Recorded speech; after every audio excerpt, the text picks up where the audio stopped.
the more you practice, the better you get, the more freedom you have to create. The leader is truly and ultimately responsible for everything. Leadership is simple, but not easy. Good leaders don't make excuses. Instead, they figure out a way to get it done. A good leader has nothing to prove, but everything to prove. There can be no leadership when there is no team. I know that somewhere out there, another man is also preparing. That man is the enemy. Didn't get promoted, good, more time to get better. Extreme ownership is a mindset, an attitude.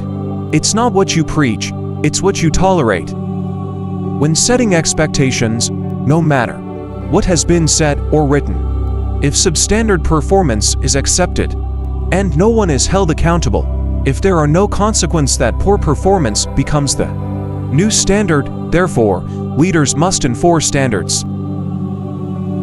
Just do some kind of workout.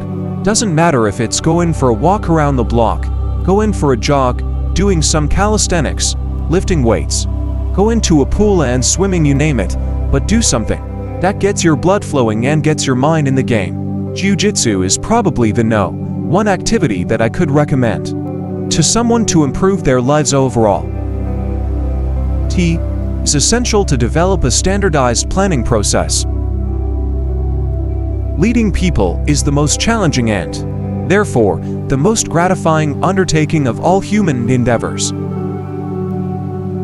We learn that leadership requires belief in the mission and unyielding perseverance to achieve victory, particularly when doubters question whether victory is even possible. The goal of all leaders should be to work themselves out of a job. When mentored and coached properly, the junior leader can eventually replace the senior leader, allowing the senior leader to move on to the next level of leadership. One of the key qualities a leader must possess is the ability to detach from the chaos, mayhem, and emotions in a situation and make good, clear decisions based on what is actually happening. A good leader does not get bogged down in the minutiae of a tactical problem at the expense of strategic success. The temptation to take the easy road is always there. It is as easy as staying in bed in the morning and sleeping in. But discipline is paramount to ultimate success and victory for any leader and any team. If you can make them frustrated, angry, and flustered, and then demand decisive leadership from them, they will be challenged at first, but they will get better over time. Leadership requires finding the equilibrium in the dichotomy of many seemingly contradictory qualities between one extreme and another.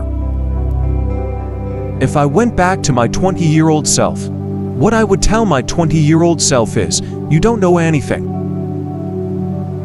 Because everyone, when they're young, they think they know what's going on in the world, and you don't.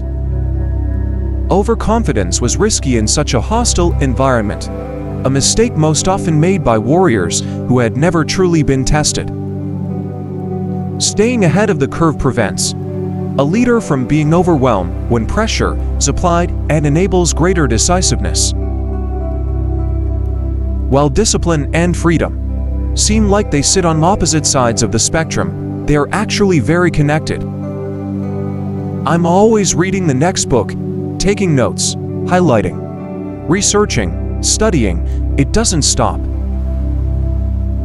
Leaders must always operate with the understanding that they are part of something greater than themselves and their own personal interests. I would venture to guess that the biggest reason creative types don't produce isn't because they don't have vision or talent in most cases.